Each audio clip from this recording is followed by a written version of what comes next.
Salut, aujourd'hui je vous propose d'en apprendre un peu plus sur les forêts. Ces superbes étendues boisées constituent un véritable écosystème pour de nombreux animaux, insectes, champignons et plantes en toutes sortes. Commençons sans plus attendre avec l'introduction de ce top nature. Dans cette vidéo, nous allons voir quelques superbes forêts, découvrir l'écosystème animal et végétal, les bienfaits santé du bain de forêt comme il est dit au Japon, et surtout la déforestation et ses conséquences. Bon visionnage!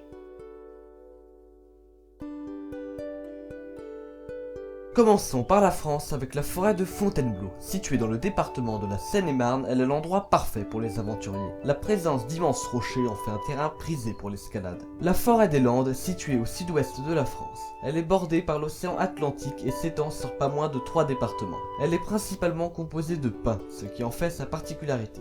La forêt de Brocéliande, véritable berceau de mythes et de légendes, elle est un havre de paix. Située en Bretagne, elle est à l'origine de la fameuse légende du roi Arthur. On y trouve d'ailleurs le tombeau de Merlin l'Enchanteur. Autrefois, on racontait qu'une Philomée Viviane y avait élu domicile. Je vous propose maintenant d'admirer ces images venant des 4 coins du monde.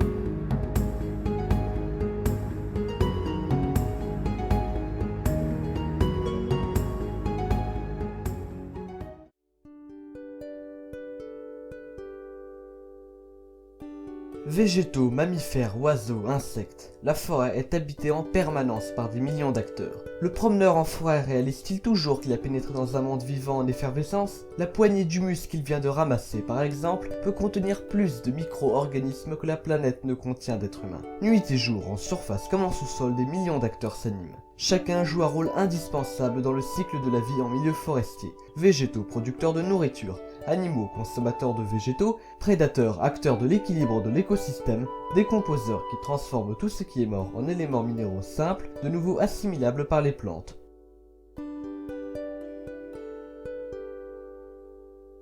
Les Japonais ont depuis longtemps perçu les vertus de la balade dans les bois et en ont fait une activité.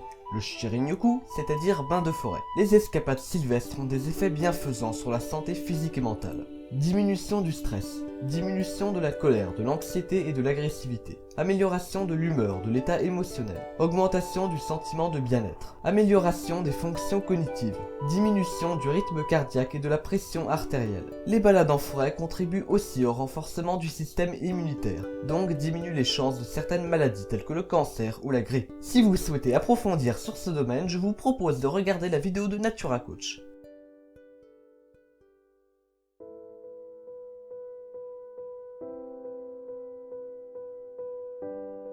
Je vous propose de passer maintenant à la partie la plus longue de la vidéo, la déforestation. Selon l'Organisation des Nations Unies pour l'alimentation et l'agriculture, environ 13 millions d'hectares de forêts disparaissent annuellement sur Terre, soit 40 terrains de football par minute. Les principales causes de la déforestation sont humaines. L'expansion agricole, l'extraction du pétrole et du gaz, l'exploitation illégale du bois.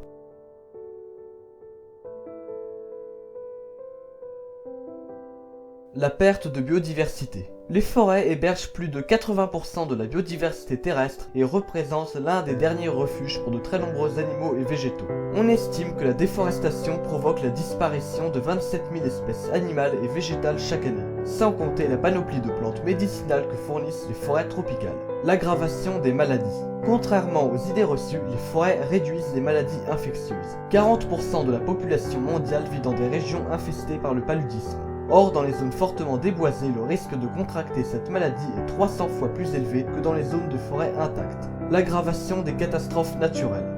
Les forêts sont indispensables à la structure et à la qualité des terres. Un sol dénudé n'apporte plus la protection nécessaire contre les pluies violentes qui vont donc favoriser les glissements de terrain et les inondations dans les vallées. Ce phénomène s'illustre particulièrement à Haïti où plus de 90% des arbres y ont été abattus, essentiellement pour faire du charbon de bois. Sans racines ni feuillage, il n'y a rien pour retenir l'eau dans les localités situées au niveau de la mer, qui subissent alors des coulées de boue meurtrières. Les forêts de mangrove jouent un rôle de barrière contre les tsunamis, les cyclones et les ouragans. La diminution de la ressource en eau. Les pays en développement dépendent des forêts pour leur approvisionnement en eau potable. En filtrant et en retenant l'eau, elles protègent les bassins qui fournissent de l'eau douce purifiée aux rivières. La déforestation entraîne l'érosion des sols et l'envasement des cours d'eau, ce qui réduit l'accès à l'eau potable à la fois en qualité et en quantité.